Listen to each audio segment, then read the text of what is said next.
Hello बच्चों, कैसे हो? सबसे पहले जो बच्चे सुबह देख रहे हैं, सारे बच्चे को मेरे तरफ से वेरी वेरी गुड मॉर्निंग बच्चों। जो बच्चे दोपहर में देख रहे हैं, मेरी तरफ से आप सबों को वेरी वेरी गुड आफ्टरनून। जो शाम में देख रहे हैं, मेरी तरफ से आप सबों को वेरी वेरी गुड इवनिंग बच्चों। हंसते रहिए, मुस्कुराते रहिए और आइए हम लोग क्लास का शुरुआत करते हैं। सबसे पहले मैं बात करूंगा, आज मैं शुरुआत करने जा रहा हूँ और मैं एकदम बेसिक से पूरे स्टार्टिंग क्लास से स्टार्ट करने जा रहा हूँ। वो है क्लास 11th के क्लास को। तो सबसे पहले मैं आपको अपना बारे में मैं बता देना चाहूँगा कि मेरा नाम है सुनील कुमार और आप देख रहे हैं great Indian institute of science के यूट्यूब चैनल पर। तो सबसे पहले मैं ये कहना चाहूँगा कि आप अगर नए हैं हमारे यूट्यूब चैनल पे तो आप ज़रूर से ज़रूर सब्सक्राइब कर दें और हाँ, लाइक और शेयर करना ना भूलें। चलिए हम लोग शुरुआत करते हैं और इस चैनल पे मैं आपको लाया हूँ फिजिक्स के क्लासेस को, क्लास 11 का। तो सबसे पहले मैं आप सबों को बताना चाहूँगा कि हर चीज़ का कोई भी चीज़ का एम्बिशन होता है, लक्ष्य होता है ना। जैसे कि आप जानते हैं बच्चों, क्या चीज़ का, जैसे आपको कोई भी एग्ज़ाम क्रैक करना है तो सबसे पहले सबसे इम्पॉर्टेंट चीज़ होता है उसका सिलेबस। फाउंडेशन ये है, सिलेबस सबसे इम्पॉर्टेंट होता है। आप कुछ भी कर लो, जैसे कि मान लिया जाए आपको यहाँ से आपको दिल्ली जाना है तो दिल्ली का रास्ता आपको नहीं पता होगा तो आप कैसे पहुँच पाएंगे? नहीं पहुँच पाएंगे। तो सबसे पहले क्या करना पड़ेगा? दिल्ली के रास्ता को ढूंढना पड़ेगा कि किस होके जाना है, किस रास्ते पे जाना है और किस किस चीज़ों से, बाय बस, बाय ट्रेन, बाय फ्लाइट कैसे होके जाना, ये डिसाइड करना पड़ेगा। तब हम जाके सही जगह पे, सही पते पे पहुंच पाऊंगा। तो ठीक उसी प्रकार से हमारे एग्जाम के लिए सिलेबस बहुत ही महत्वपूर्ण होता है, बहुत ही इंपॉर्टेंट होता है बच्चों, है ना। तो हम लोग क्लास 11 के फिजिक्स के क्लास को स्टार्ट करने से पहले सबसे पहले हम सबों को क्लास 11 के फिजिक्स का सिलेबस को जानना बहुत जरूरी है अगर आप फिजिक्स को समझना चाहते हैं। तो चलिए हम लोग शुरुआत करते हैं क्लास 11 के कोर्स स्ट्रक्चर, क्लास 11 के फिजिक्स के कोर्स स्ट्रक्चर जिसको हम लोग सिलेबस कहते हैं। बच्चों मैं आपको बताना चाहूँगा कि क्लास 11th में, है ना, सबसे 10 यूनिट होता है। सबसे पहला यूनिट है आपका क्लास 11th का फिजिकल वर्ल्ड एंड मेजरमेंट। पहला यूनिट है बच्चों, ध्यान दीजिएगा, पहला यूनिट है फिजिकल वर्ल्ड एंड मेजरमेंट। दूसरा है टॉपिक काइनेमेटिक्स, दूसरा नाम है काइनेमेटिक्स। तीसरा है लॉज ऑफ मोशन, तीसरा है आपका लॉज ऑफ मोशन। चौथा है बच्चों वर्क एनर्जी एंड पावर, चौथा क्या है बच्चों? Work energy and power. पांचवा जो है system of particles and rigid body, पांचवा यूनिट है system of particles and rigid body. बच्चों ध्यान दीजिएगा, ध्यान यहाँ पे लगा के रखें। ग्रेविटेशन 6 यूनिट है, unit number 6 gravitation. Unit number 7 properties of bulk matter. Unit number 8 thermodynamics. Unit number 8 जो है बच्चों थर्मोडायनेमिक्स। यूनिट नंबर 9 जो है kinetic theory of gases. Unit number 9 जो है बच्चों kinetic theory of gases. And unit number 3 and last oscillations and wave. ये जो मैंने सिलेबस लिखा है बच्चों, ये एनसीईआरटी बेस्ड पे है। ये एनसीईआरटी पे जितने सारे चैप्टर्स दिया हुआ है, ये सारे चैप्टर्स यहाँ पे एनसीईआरटी पे भी दिया हुआ है, उसी के बेस्ड पे ये सिलेबस मैंने लिखा है। शायद एनसीईआरटी कहा जाता है कि एनसीईआरटी सभी एग्जामों के लिए बहुत बेहतर होता है। तो कोई भी एग्जाम के लिए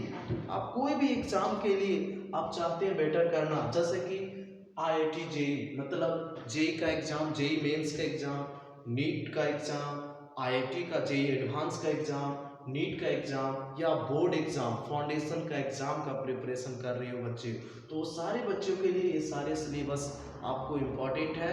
हाँ, जब टॉपिक वाइज आपको पढ़ाया जाएगा तो कुछ टॉपिक्स को छोड़ा गया है, कुछ टॉपिक्स नहीं है, कुछ टॉपिक्स है, तो वो सारे टॉपिक्स आगे टॉपिक वाइज में डिस्कस किया जाएगा।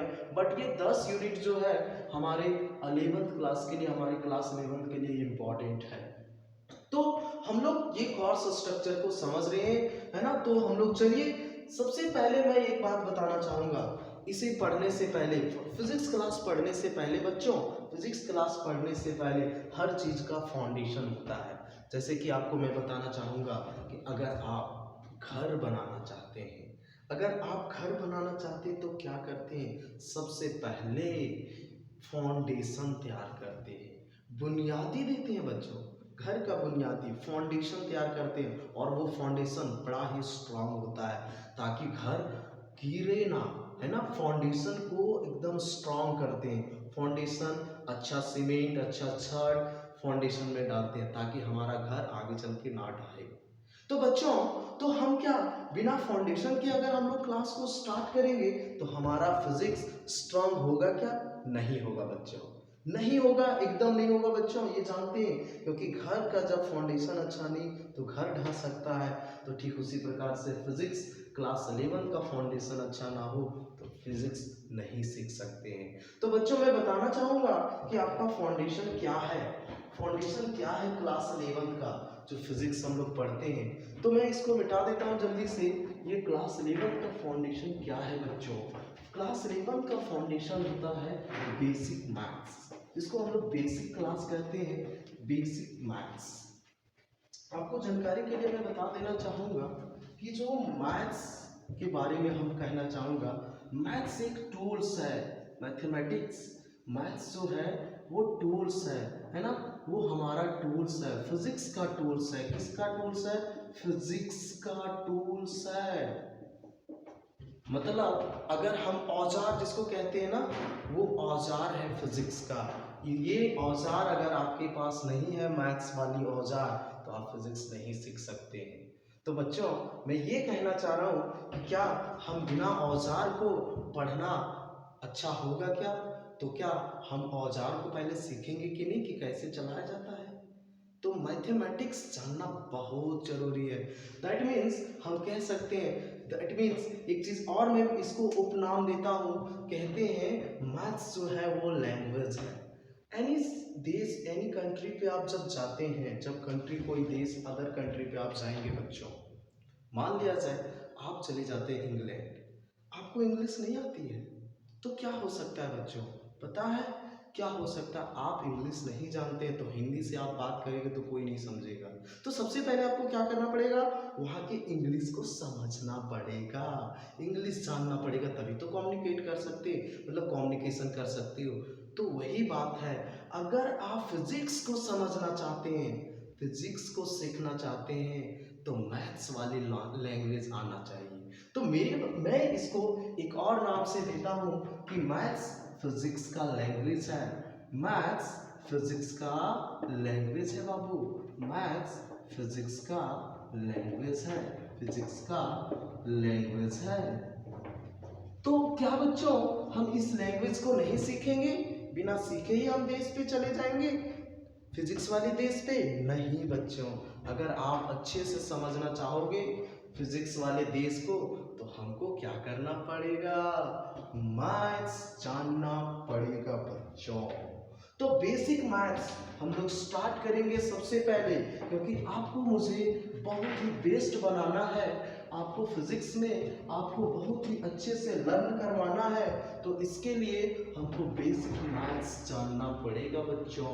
तो बेसिक मैथ्स हम लोग सबसे पहले सीखेंगे।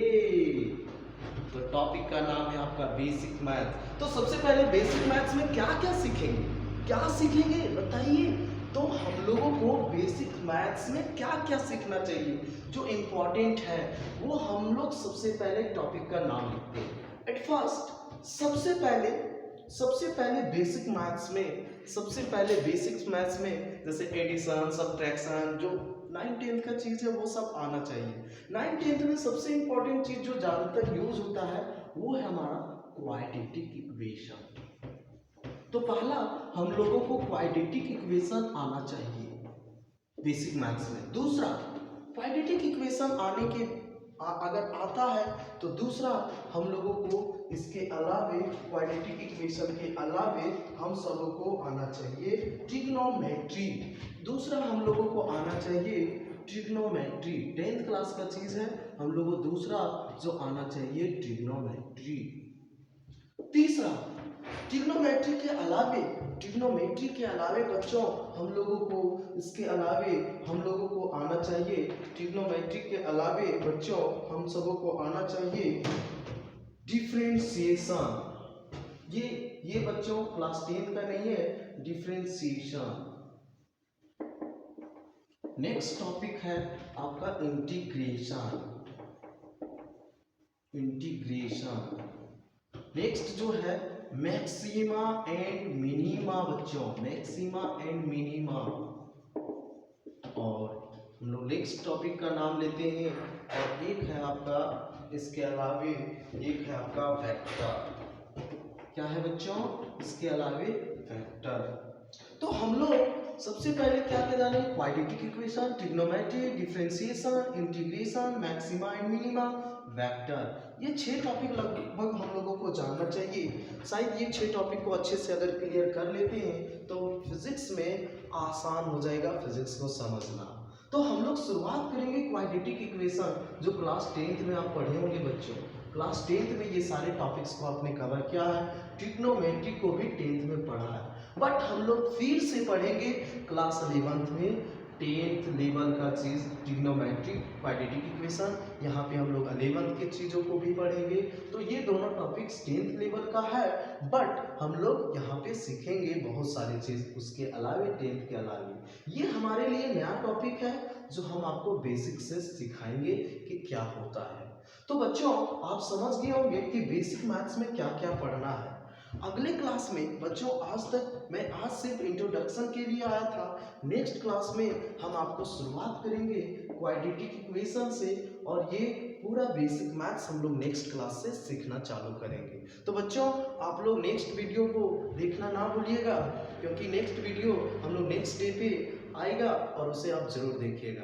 बच्चों अगर आपको अच्छा लगे है ना, तो आप जरूर से जरूर लाइक कीजिएगा। हाँ बच्चों, और पक्का मैं इतना कहूँगा कि आपको सारे क्लासेस आपको यहाँ पे अवेलेबल करवाया जाएगा। फिजिक्स के ऑल क्लासेस अवेलेबल करवाया जाएगा 11th एंड 12th। सो बच्चों आज मैं बस यहीं तक, नेक्स्ट डे हम लोग मिलते हैं। धन्यवाद।